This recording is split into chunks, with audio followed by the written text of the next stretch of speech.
আসসালামু আলাইকুম ভিউয়ার্স, আশা করি সকলে ভালো আছেন।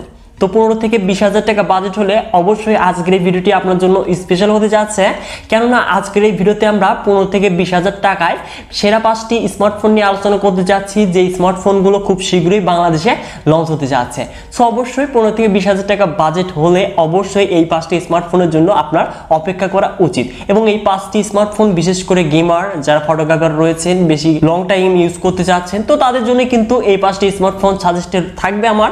তো কথা না বাড়িয়ে চলে যাচ্ছে ভিডিওতে, দেখে নেওয়া যাক সেরা 5টি আপকামিং স্মার্টফোন 15 থেকে 20,000 টাকা বাজেটে। সো ভিউয়ার্স, প্রত্যেকবারের মতো এবারেও আমরা লাস্ট থেকে কাউন্টডাউন করতে যাচ্ছি। সো অবশ্যই নাম্বার 5-এ দেখছে Realme C35। সো স্মার্টফোনটি কিন্তু মালয়েশিয়াতে সদ্য লঞ্চ হয়ে গেছে, খুব শীঘ্রই ইন্ডিয়াতে লঞ্চ হতে যাচ্ছে, তারপর আমরা বাংলাদেশেও হয়তো অফিসিয়ালি দেখতে পারবো। তো এই মাসের মধ্যে এই ফোনটি লঞ্চ হওয়ার অনেকটাই পসিবিলিটি রয়েছে। তো ফোনটিতে থাকছে 6.6 inches IPS LCD display panel, যার রেজলিউশন ফুল এইচডি প্লাস, যেখানে চিপসেট হিসেবে থাকছে ইউনিসক্স T616, GPU Mali G57 MP1।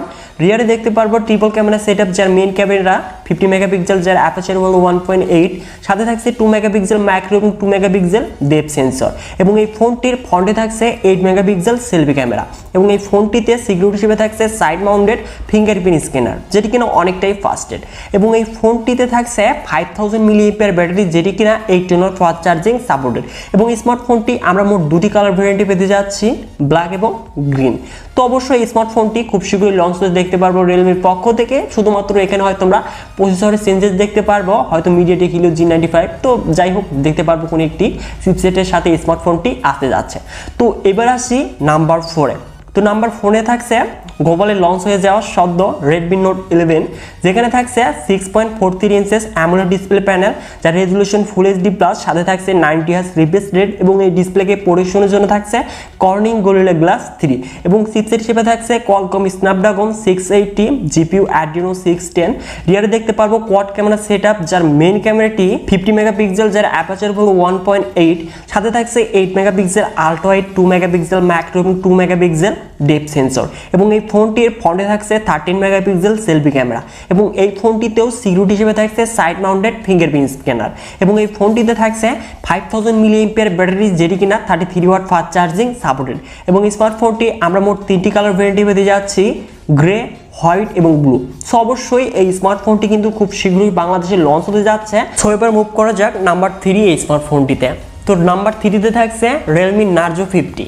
তো অবশ্য এই স্মার্টফোনটি কিন্তু সদ্য লঞ্চ হয়ে গিয়েছে ইন্ডিয়াতে, আশা করছি খুব শীঘ্রই বাংলাদেশে এই ফোনটি লঞ্চ হবে। তো ফোনটিতে থাকছে 6.6 inches IPS LCD display panel, যার রেজলিউশন ফুল এইচডি প্লাস, সাথে থাকছে 120 হার্জ রিফ্রেশ রেট। এবং এই ফোনটিতে চিপসেট হিসেবে থাকছে MediaTek Helio G96, GPU Mali G57 MC2।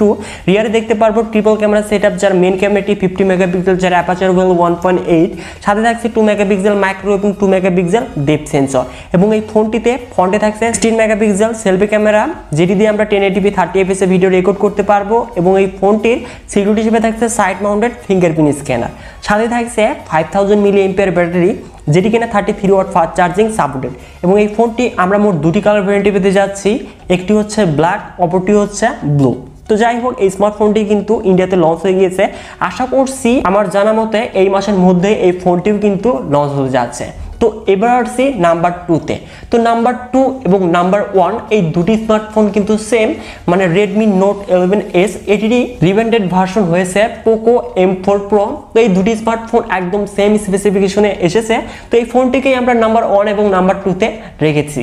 তো এই ফোন দুটিতে থাকছে 6.43 ইঞ্চেস অ্যামোলেড ডিসপ্লে প্যানেল, যার রেজলিউশন ফুল এইচডি প্লাস, সাথে থাকছে 90 হার্জ রিফ্রেশ রেট। এবং এই ডিসপ্লেকে পরিবেশনের জন্য থাকছে কর্নিং গরিলা গ্লাস 3। এবং এই ফোনটিতে চিপসেট হিসেবে থাকছে MediaTek Helio G96, GPU Mali G57 MC2।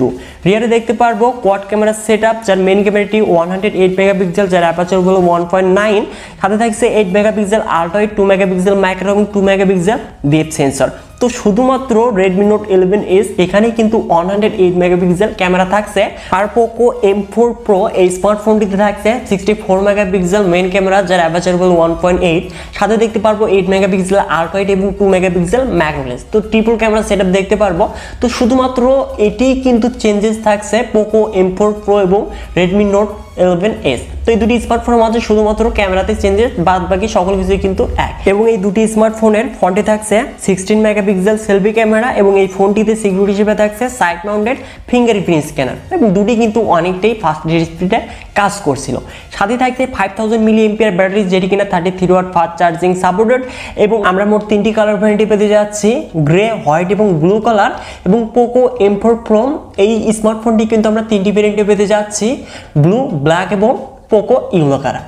So অবশ্যই এই দুটি স্মার্টফোন কিন্তু সেম ডিজাইনে আসতে যাচ্ছে, মানে শুধুমাত্র পোকোর ব্র্যান্ডিংটা থাকতে যাচ্ছে। তো ভিউয়ার্স, এই 5টি স্মার্টফোন কিন্তু এই মাসের মধ্যেই আসার সম্ভাবনা অনেকটা বেশি রয়েছে। তো অবশ্যই আপনার বাজেট যদি হয়ে থাকে 15 থেকে 20,000 টাকা এবং এই বাজেটে বেস্ট একটি স্মার্টফোন নিতে চাচ্ছেন, তাহলে অবশ্যই এই 5টি স্মার্টফোনের জন্য অপেক্ষা করতে পারেন। তো আজকের এই ভিডিওটি এই পর্যন্তই। এই 5টি স্মার্টফোনের মাঝে আপনার কাছে কোন স্মার্টফোনটি বেস্ট মনে হয়েছে অবশ্যই কমেন্ট বক্সে কমেন্ট করে জানিয়ে দিবেন। আর ভিডিওটি যদি বিন্দু পরিমাণে ভালো লেগে থাকে তাহলে অবশ্যই ভিডিওতে একটি লাইক করে দিবেন। আর চ্যানেলটিতে নতুন হলে অবশ্যই আমাদের এই চ্যানেলটিকে সাবস্ক্রাইব করে হয়ে যান ফ্যামিলির একজন নতুন সদস্য। সো ভিউয়ার্স, দেখা হচ্ছে পরবর্তী নতুন কোনো ভিডিও নিয়ে।